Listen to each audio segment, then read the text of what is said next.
Abbiamo più volte parlato di Cartier anche in precedenti video, abbiamo parlato del Santos, abbiamo parlato del mio amato Tank che ho avuto in varie versioni e che da ultimo ho comprato anche nell'edizione limitatissima di colore verde, le ultime presentate da Cartier. Chi mi conosce insomma sa che sono un grande amante del marchio, sebbene purtroppo paghi quella che è la nascita di Cartier, perché nasce da Louis Cartier, gioielliere parigino, che secondo l'opinione comune in realtà avrebbe poco a che fare con gli orologi, ma così non è, anzi, come sicuramente ormai saprete, almeno voi iscritti al canale, chi non è iscritto si iscriva, Louis Cartier ha inventato l'orologio da polso maschile e lo ha inventato grazie anche al suo amico Alberto Santos Dumont, aviatore parigino, che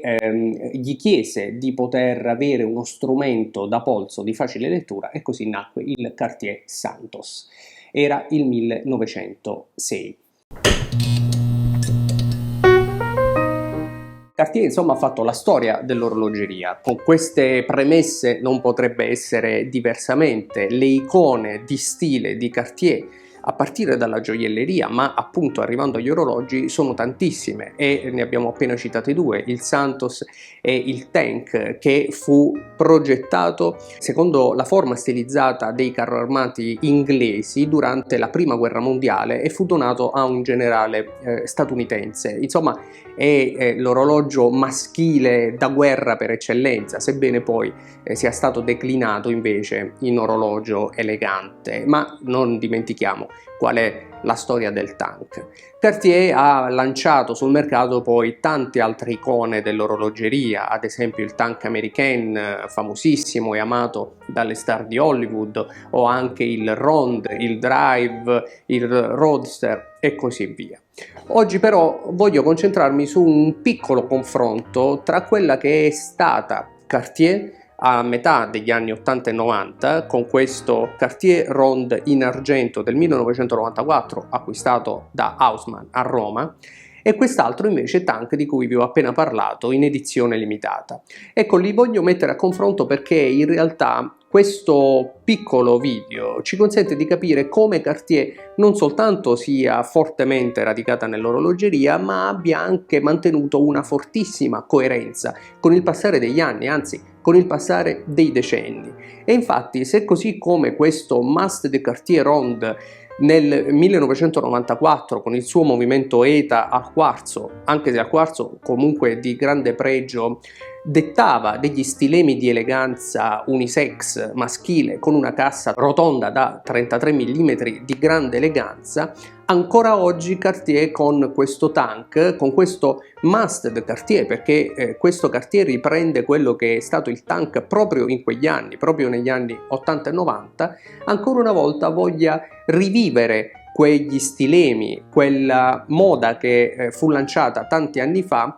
e non lo fa nascondendosi dietro novità o comunque dietro ulteriori innovazioni, lo fa semplicemente richiamando se stessa, perché Cartier è proprio questa, Cartier è stile ed eleganza senza tempo, tant'è che sia il Tank, sia il Santos e sia gli altri orologi di cui abbiamo già parlato sono tali e restano tali ormai da un secolo.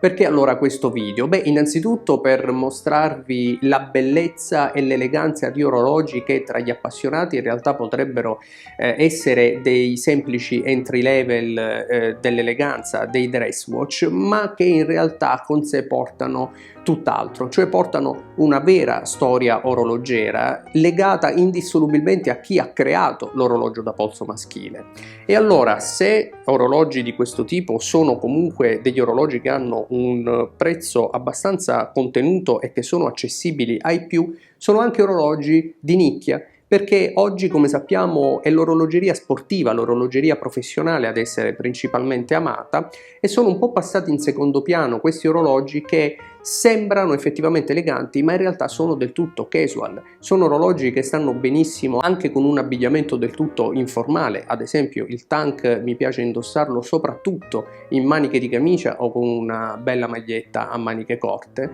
perché sono orologi che, per quanto possano adattarsi perfettamente a un abito formale, in realtà conservano quell'animo sportivo che li caratterizzava quando nacquero, perché, come abbiamo appena detto, lo stesso Tank nacque per la guerra e fu donato appunto a un generale durante la prima guerra mondiale.